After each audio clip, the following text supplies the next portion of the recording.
नमस्कार, मैं नीजू स्वागत करता हूं आप सभी का अपने चैनल भोजपुरी गॉसिप पे। तो जी हाँ, चटपटी और मज़ेदार बातें हमेशा करता हूं। कैमरामैन इधर जूम कीजिए। विक्रम मेहरा सारेगामा भाई साहब जो चैनल है 3 साल पहले आई और कल नेशनल मीडिया पे एक सवाल गूंजा कि भैया इन्हें कोई जानता नहीं, लेकिन हम भोजपुरी वाले हैं, भोजपुरी की खबरें करते हैं, बाखूबी जानते हैं कि कौन सा प्रोजेक्ट आने वाला है, कौन आ चुका है और कौन कौन आएगा। लेकिन पहले सर का स्वागत करते हैं। स्वागत है सर। धन्यवाद जी। कैसे हैं सर? अरे बहुत बढ़िया सर, एक बात बताइए, मुंबई से आपने धमाल मचाना चालू किया, पटना में जिस तरीके से आपने एक नया सीरीज चालू किया प्रेस कॉन्फ्रेंस को लेकर, पहले भोजपुरी मीडिया इस तरीके का प्रेस कॉन्फ्रेंस नहीं करता।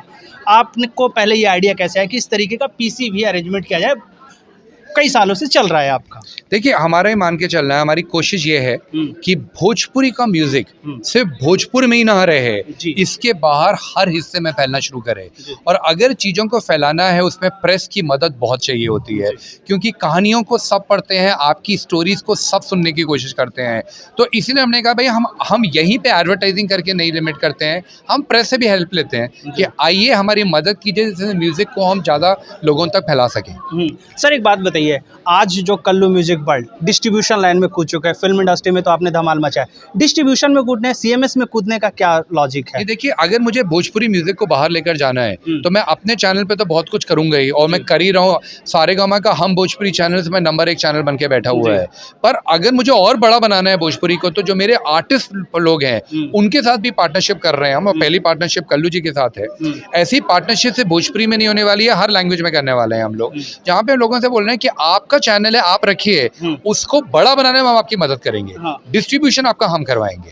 तो क्योंकि सर कई सीएमएस वाले हैं कि सिर्फ खाली वो ले लेते हैं चैनल को, पार्टनर को जोड़ देते हैं, लेकिन उनका प्रचार प्रसार नहीं करते। लेकिन इस इंडस्ट्री मतलब आपके पास भी ये होगा कि आप प्रेस कॉन्फ्रेंस, जिस तरीके से जो प्रचार होता है, जिस तरीके से आप अपनी कंपनियों के लिए काम करते हैं, ठीक उसी तरीके से आर्टिस्ट के लिए भी यही चीज़ होने वाली है। मेरे मुंह की बात छीन ली है। आप देखिए, हम ये जो हमने गाना आज प्रेस कॉन्फ्रेंस किया है, ये गाना सारेगामा हम भोजपुरी पे नहीं है, ये कल्लू म्यूजिक वर्ल्ड पे है। तो हम हमारे पार्टनर जो हैं उनके गानों को उतनी ही इम्पोर्टेंस देंगे मार्केटिंग के लिए प्रेस के अंदर, जितनी हम अपने गानों को देते हैं, जिससे कि ओवरऑल इंडस्ट्री बड़ी होती चली जाए। देखिए, कल्लू जी का चैनल बड़ा होता है, चैनल उन्हीं का रहेगा वो, पर बेनिफिट हम सबको मिलने वाला है उसका।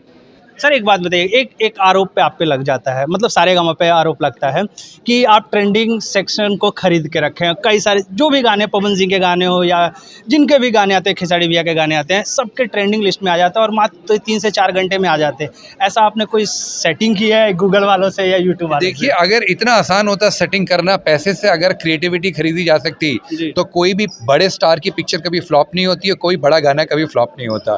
काश ऐसा हो पाता, पर ऐसा कुछ नहीं है। देखिए, हम लोग ये समझते नहीं है, ये वो इंडस्ट्री है जहाँ पे एक सिंगर एक दिन में 15 गाने करता है औरों के लिए, सारेगामा के लिए वो 2 दिन में एक गाना कर पाता है। तो हम बड़ी मेहनत करते हैं अपने गानों के ऊपर, और हम एक्टर जो हमारे साथ सिंगर आते हैं उनसे भी ये कहते हैं भाई हमारे साथ काम करना है तो मेहनत करके काम करना पड़ेगा, जल्दी और चालू वाला काम नहीं होएगा। लोग कर रहे हैं, उनको उसका रिजल्ट मिल रहा है तो वो और काम करना चाहते हैं। और जो लोग ये एक्यूजेशन करते हैं उनके लिए हिंदी में कहावत है, खिसियानी बिल्ली खंबा नोचे। तो अगर आपसे नहीं हो रहा है तो औरों को मतलब उनकी वाह कीजिए। मैं तो अपने कंपटीशन की वाह करता हूँ जो मेरे से बेटर काम करते हैं। मेरा कंपटीशन का गाना नाचो नाचो अभी दुनिया भर के अंदर पॉपुलर हुआ है, मैं तो बड़ा गर्व है मेरे को, हमारा नहीं है गाना, पर क्या गाना बना के दिया उन्होंने। तो आई थिंक अपने कंपटीशन अच्छा कुछ कर रहा है तो उसको रिस्पेक्ट से देखना चाहिए, सीखना चाहिए, और आप खुद को भी बड़ा होना चाहिए। खास करके कुछ म्यूजिक कंपनियां के जो सवाल होते हैं, कई लोग बोल रहे हैं कि सारेगामा जब से म्यूजिक इंडस्ट्री में आई है तब से लोगों को बिगाड़ दिया है, बड़े बड़े महंगे गाने प्रोजेक्ट कर रहे हैं और कहीं ना कहीं हमारे गानों को डाउन करने की कोशिश किए जा रहे हैं। आप महंगे प्रोजेक्ट लेके आ रहे हैं तो कहीं ना कहीं ये कंपनियों का निशाने पर है। इसको लेकर हमारा और तुम्हारा क्या, जहाँ तक मुझको पता है भारत हम सबका है। भोजपुरी हमारी भी उतनी भाषा है जहाँ पे किसी और की भाषा बैठी हुई है। और अगर म्यूजिक में किसी का कुछ है तो 125 साल पुरानी कंपनी सारेगामा है, तो सब कुछ हमारा है, बाकी लोग बाहर वाले हैं। तो ऐसा कुछ नहीं। देखिए, अच्छी क्वालिटी का कंटेंट करोगे आप, पैसे से सब चीज़ें नहीं खरीदी जा सकती। अदरवाइज हर करोड़पति का बच्चा हमेशा करोड़पति बिजनेसमैन ही बनता, होता नहीं है, लोग बर्बाद भी कर देते हैं चीज़ों को। पैसों से नहीं, मेहनत बहुत ज़रूरत पड़ती है। हम बच्चों को सिखाते हैं यही है कि बेटा मेहनत के अलावा कोई रास्ता नहीं है ऊपर जाने का, तो मेहनत बहुत होती है। आने वाले प्रोजेक्ट की बात करें और कौन कौन से इस तरीके से कोलैबोरेशन देखने को मिलेगा, और गाने की बात करें देखिए, होली जल्दी ही मैं उन लोगों में से हूँ कि अब जब तक चीज़ रेडी नहीं होती है उसके बारे में बोलना थोड़ा बड़बोल हो जाता है।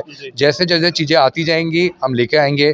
कोशिश हमारी यही रहेगी कि अच्छी क्वालिटी के गाने, अच्छी क्वालिटी की पिक्चरें खुद से करें, अपने पार्टनर्स के साथ मिलकर करें, जिससे कि भोजपुरी इंडस्ट्री बड़ी होती रहे। Thank you so much. Thank you.